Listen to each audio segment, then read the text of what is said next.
Dear Diary, what do you think of when you first hear this phrase? I'll give you a second to think about it. Bet a bit of you guys are going through some nostalgia right now. And there's a good chance a lot of you are thinking about a teenage girl sitting on her bed, writing about boy problems or drama she had during school. Yeah, that's not quite always right. As you mature and your thoughts mature, the way you journal and the way you write it out, that'll mature as well. According to Bailey, 2018, writing for about 15 to 20 minutes a day, 3 to 5 times over the course of about 4 months, has the ability to lower blood pressure and increase liver functionality. I have not only been researching this topic for a couple weeks now, but I'm a college student myself who also journals. Today I'm going to persuade you to start journaling in order to release some of that college stress. I'm going to touch on the amount of stress college students go through on a daily basis and how it could be dangerous if there is too much of it. I'm also going to bring up some of the barriers that come along with journaling, as well as some of the benefits. College students are some of the most stressed out age groups in society today. And too much stress for too prolonged of a period can cause some serious issues on your mental health as well as your physical health. That is why it's important to have an outlet like journaling to be able to release some of that stress before it becomes too dangerous.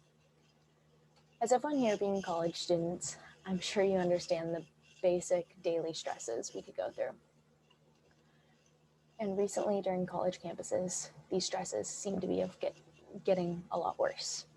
95% of college counseling center directors surveys said that the number of students with significant psychological problems is a growing concern in their center or on campus. American Psychological Association, 2013, paragraph 1. Anxiety is the most common top concern, and depression is a very close second. It has been proven time and time again that there are harms to be caused to your health from being under too much stress. According to Mayo Clinic staff 2019, some of the most common health issues can be physical health issues, such as sleep problems. An example of this would be insomnia, upset stomach, chest pain, or headache. But there are also situations where your mood or behavior can change if you're under too much stress. Some examples of these are anxiety, depression, irritability or anger outbursts, and social withdrawal. That could be one of the worst ones and the easiest to spot. Stress can cause a variety of mental health issues, and although you may want to fix them, sometimes there are some barriers that get in your way that don't allow it to be so easy. Many want to work on their mental health, but they simply just won't have much time with all the stresses that are causing these mental health issues. And if they do feel they want to work on their mental health isn't taken so seriously in society today, so it isn't always the easiest. I understand as college students, you may have a lot of time barriers, from studying to work, community service, philanthropy, internships, you can name it all. The average student spends about 17 hours each week preparing for classes, Piede 2014. We also have many jobs, internships, and excessive things that add along to our studies. In 2018, 6% of full-time undergraduates were employed less than 10 hours per week. 7% were employed 10 to 19 hours per week. 17% were employed 20 to 34 hours per week. And 10% were employed 35 hours or more per week. The Condition of Education, 2020.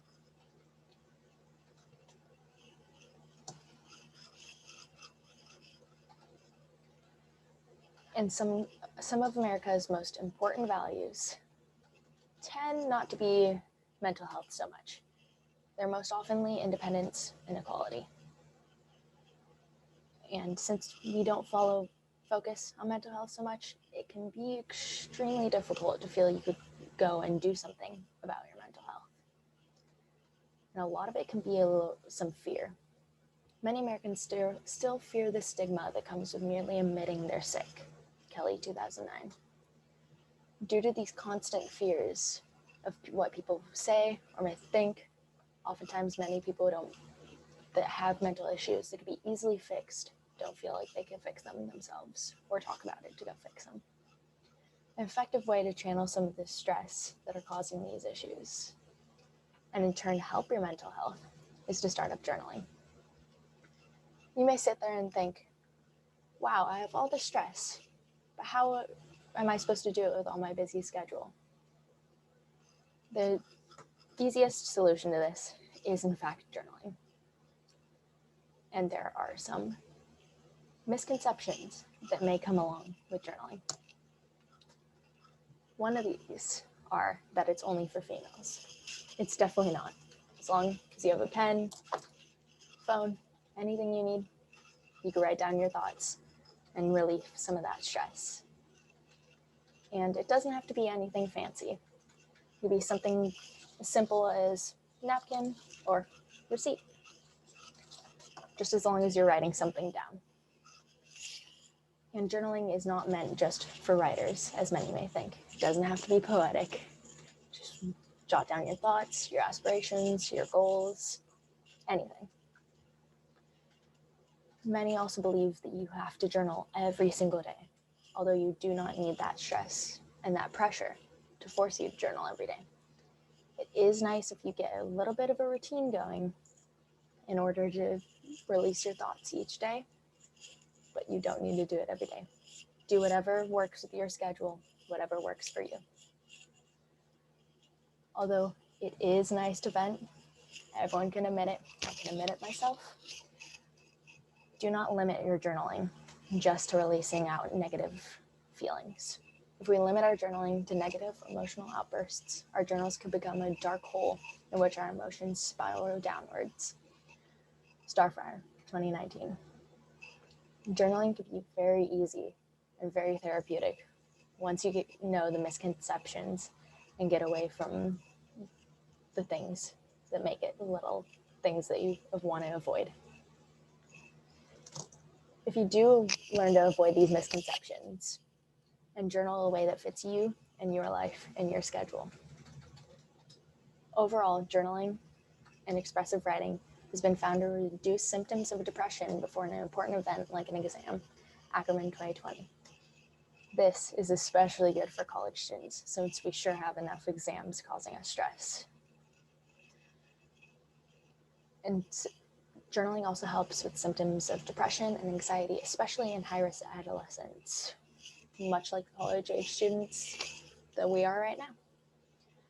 Journaling can help college students who are vulnerable to depression reduce their brooding and rumination, two contributing factors of depressive symptoms, Ackerman 2020. Another thing that journaling has helped with many times in the past is with women who are struggling with the aftermath of very abusive relationships.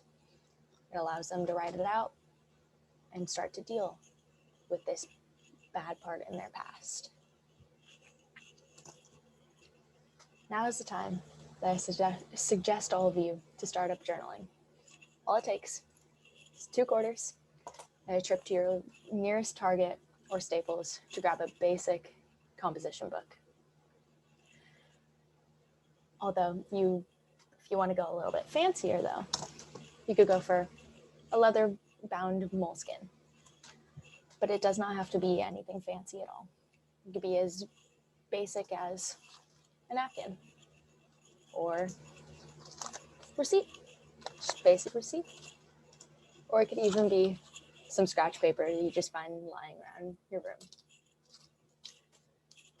I promise in doing so, this will help you release some of your most stresses. And if I can guarantee that, if you ever feel it did not work out, I am all good with you finding my SDSU email and emailing me as angry as an email as you want to let me know whatever did not work for you.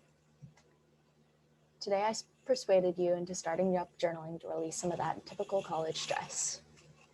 In this speech, I touched on the amount of stress college students can go through and how it can become too much, too dangerous if you have too much. I also talked about some of the barriers included in journaling, as well as some of the many benefits. I can shake off everything as I write, my sorrows disappear, my courage is reborn. Anne Frank, Kites and Roses, 2020.